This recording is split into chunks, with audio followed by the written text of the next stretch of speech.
महायुती म्हणूनच निवडणूक लढण्यासाठी शिवसेना आधीपासूनच आग्रही आहे। खासदार डॉक्टर श्रीकांत शिंदे यांनी ही प्रतिक्रिया दिली आहे। शिवसेनेला सन्मानजनक जागा मिळाव्यात असं मोर्जी पटेल यांनी म्हटलंय। बॅलेट निवडणुका घ्या, महायुतीला त्यांची जागा कळेल। माजी विरोधी पक्षनेते विजय वडेट्टीवार यांनी यावर टीका केली।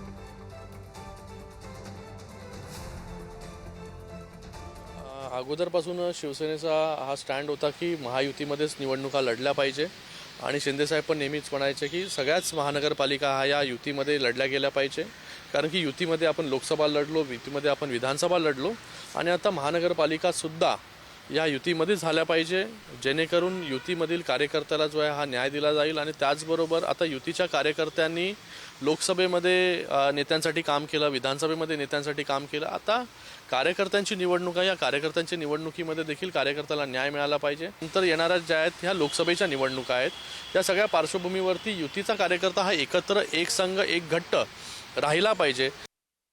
हे बघा, मोठा भाऊ छोटा भाऊ हा मुंबईत होणार नाही। आम्ही महायुतीमधून निवडणूक लढणार आहेत। मी शिवसेनेचा आमदार आहे। माझी आणि माझ्या पक्षाची भूमिका की एक सन्मानजनक जागा हा शिवसेनेत देण्यात यावी अशी मागणी आम्ही शिवसेनेच्या वतीने आमच्या मित्र पक्षाकडे करणार आहेत आणि आमचे दोघे नेते हे ठरवतील आणि आम्हाला सन्मानजनक जागा मिळतील अशी आशा आम्ही व्यक्त करतो।